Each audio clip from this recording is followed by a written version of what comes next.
As I sit here and I contemplate my purchase and pre-order of the Samsung Z Fold 7, I gotta ask myself, what were you thinking? I mean, honestly, I've seen a lot of great developments over the last several years with the Fold device. Not only was it the flagship phone, in my opinion, for Samsung, it was probably the most unique, productivity-driven phone on the market. The Fold 6, the 5, the whole series. And when I started to watch the video and saw the unpacking event, I got excited.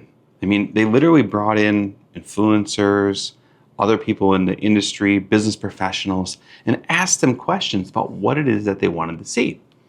And at first I thought, wow, they're listening. They're hearing what their audience is doing. And that built my excitement. So when they started to unpack this phone and started to showcase the size and the larger display and all the great features, even the software updates and improvements that this device is going to have, my excitement even built. But unfortunately, I was left disappointed. See, when I learned that the S Pen was no longer supported, that took all the wind out of the sails for me. Now, I can get behind the fact that, hey, the S Pen is not in the phone, which has been a request for quite some time. If you would ask me, some of the things that I'd want to see is I'd want to see a larger front screen over the 6. I'd want to be able to see a better way to carry that S Pen. And yeah, the larger screen, huge improvement. Anytime you bring a larger screen to market, it gives you more opportunities to multitask and really use this as a productivity tool. But when you take something away, that hurts. Now, I'm not someone here complaining like those that complain when they took away the headphone jack. I got that. I understood it, right? We wanted to change the format of the device. By removing the head jack, we were able to bring the device smaller, more comfortable, and bring in space inside the casing for other components, even a larger battery for that matter. But at that time, there was newer technology. I mean, you could pick up a pair of Bluetooth headphones and connect to the phone, and it was actually a better, more enjoyable experience. There's no technology improvement here. Simply taking the S Pen away on a $2,000 flagship phone. Now, you might not have used the S Pen, but the fact that you were paying $2,000 for something, it was a nice feature to have, and it set it apart in the industry. Matter of fact, it's the reason why I have two phones. Apple is my daily driver, and Apple has not delivered on a foldable. They haven't delivered on anything I can use for handwriting. Now, for some time, Samsung has been able to do this, and they've even built their own app. Samsung Notes is a very powerful note-taking app. It's probably one of my favorites.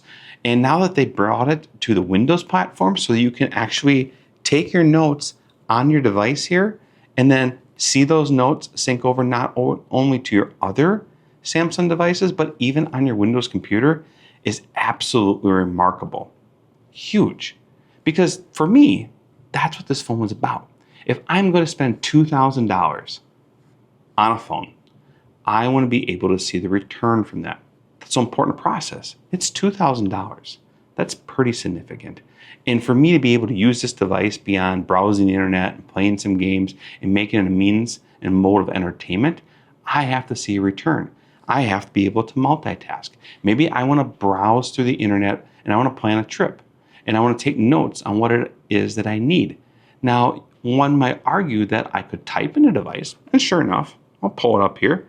I can go ahead and type in that device, but as soon as I go ahead into my note-taking app and I bring up the ability to type in it, guess what happens? The keyboard slides up, and now my note-taking space is pretty much gone. However, I can minimize that, enable my pen, and go ahead and continue to take notes on the device itself. And this productivity portion is what makes it powerful. Maybe I'm responding to emails. I'm looking over a proof or a document that has been sent to me, and I want to be able to mark it up. The fact that I can use the pen as an additional extension of my hand to be able to navigate throughout the system is powerful as well. And the tools that the S Pen has offered, with the ability to go ahead and use the lasso tool to select and the eraser inside some of the different apps, really makes this device a powerful mobile note-taking productivity tool. And it's still a phone. It still has all the features of a phone. So this was one of my primary drivers for carrying this with me every single day. So as you're sitting there and you're thinking to yourself, well, I like the fold, I like the screen, I like the productivity features. Should I get the 6 or should I get the 7? Well, I think that's entirely up to you. But if you are someone that has a 6 or is looking at needing to have some type of device that is a tool that you're going to use for productivity, a tool that you can jump into a note-taking app and start taking notes, not only can you go ahead and use it as a daily planning system, and for those that follow me know that when it comes to daily planning, yeah, you can enter stuff into a calendar, you can use different AI tools to help you with your planning process. However, it isn't until you actually take the time to jot down and write out your own thoughts and ideas that you spark creativity in yourself. The motivation, the dedication is all brought into the paper through that pen and handwritten notations. It's also been proven that you're 11 times more likely to act on something or remember something that you hand wrote.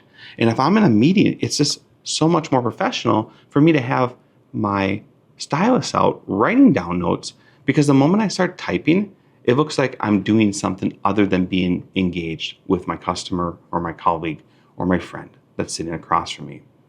And when it comes to using these devices and you want to be able to get into planning and you want to be able to journal, there's a lot of great tools out there to do it. Matter of fact, if you don't know already, go ahead and check out the link in the description and you can learn about our planning system that works on this device and allows you to sync it across other devices using applications like OneNote or Samsung Notes or any other PDF annotations.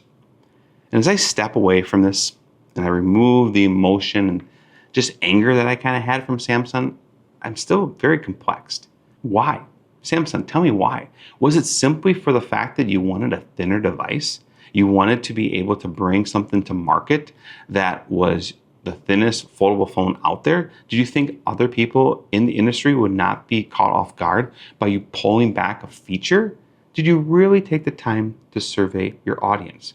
Or was there some means of cost production or some type of operational satisfaction behind it? Those are the answers we won't know. But I will tell you this.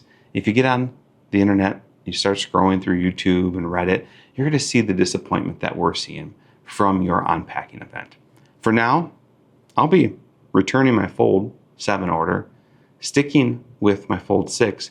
So if you learned something from this video, you're intrigued by what I'm discussing, go ahead, like, and subscribe to our channel. If you got questions or input yourself, go ahead. Yeah, maybe you think I'm a big complainer.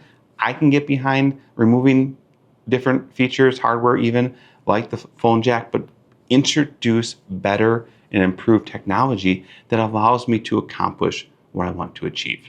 And with that being said, hope to see you guys all real soon. I'm Brandon Bonifer. Lord willing, I'll see you in the next one.